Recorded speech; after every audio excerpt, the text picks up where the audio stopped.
ஃபேஸில் டேட்டோ போட்டுட்டு இருக்காங்க. இவன் தான் இன்டர்நேஷ்னல் கிரிமினல். இவன் வேணுன்ட்டு ஒரு சிகரெட் அடித்து போலீஸ் முன்னாடியே மேலே தூக்கி போட்டு வேணுன்ட்டே அரெஸ்ட் ஆக பார்ப்பான். அதே மாதிரி போலீஸும் அடித்து இவனை அரெஸ்ட் பண்ண பார்ப்பாங்க. உடனே இவனோட டூப்ளிகேட் பாஸ்போர்ட்டை பார்த்த உடனே இவனை அரெஸ்ட் பண்ணி ஜெயிலையும் தூக்கி போய் போட்டுருவாங்க. இவன் எதுக்காக வேணுன்ட்டு ஜெயிலுக்கு வந்திருப்பான்னு பார்த்தீங்கன்னா, இவனுக்கு ஒரு அசைன்மெண்ட் வந்திருக்கும்.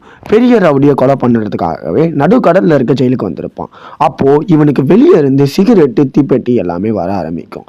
அதை வச்சு வேணுன்ட்டு ஒரு வெடி மருந்தெல்லாம் ரெடி பண்ண ஆரம்பிக்கிறான். இப்போ டேப்லெட் மாதிரி இருக்குல்ல, அதுதான் ட்ராக்கரி.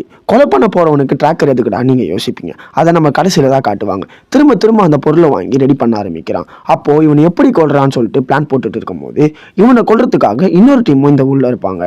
அப்புறம் ஒருத்தன் கொல்லலான்னு சொல்லிட்டு ஓடி வந்துட்டு இருக்கும்போது நம்ம இன்டர்நேஷனல் கிரிமினல் பார்த்தீங்கன்னா ஒரு கத்தி எடுத்து ஓங்கி வீசிடுவார். அவனும் சரிஞ்சிருவான்.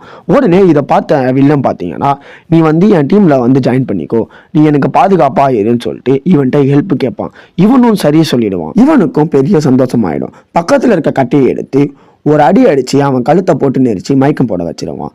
உடனே பக்கத்தில் இருக்க சூப்புலேயே ஏதோ போதைப் பொருள் மாதிரி கலந்து அந்த வில்லனுக்கு ஊட்டி விட ஆரம்பிச்சிருவான். உடனே அவங்க வெளியில் இருக்க ஆளுங்க எல்லாமே என்னடா சத்தம்னு சொல்லிட்டு உள்ளே வரும்போது இவன் பாஸை யாருமே டிஸ்டர்ப் பண்ணக்கூடாதுன்னு சொல்லிட்டு அவங்கள டிஸ்ட்ராக்ட் பண்ணிட்டு போயிடுவான். ஆனால் நம்ம ஆளு தான் இன்டர்நேஷனல் கிரிமினல் ஆச்சு.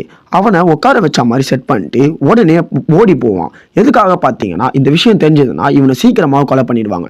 உடனே அங்கே உடஞ்சி போயிருக்க சோறில் அந்த வெடி மருந்து மாதிரி ரெடி பண்ணா பார்த்தீங்களா, அதை பற்ற வைக்கிறான். உடனே அங்கே இருக்கிற ஆட்ஸ்லாம் அவனை போய் பிடிங்கன்னு கத்தவும் இவன் உடனே அந்த ட்ராக்கர் மாதிரி ஒன்று எடுத்தால அதை எடுத்து பல்லில் போட்டு கச்சிக்கிறான். ஏதோ மாவு மாதிரி தேய்ச்சி அங்கே நிற்கும் போது வெடி மருந்து வெடிச்சிருது.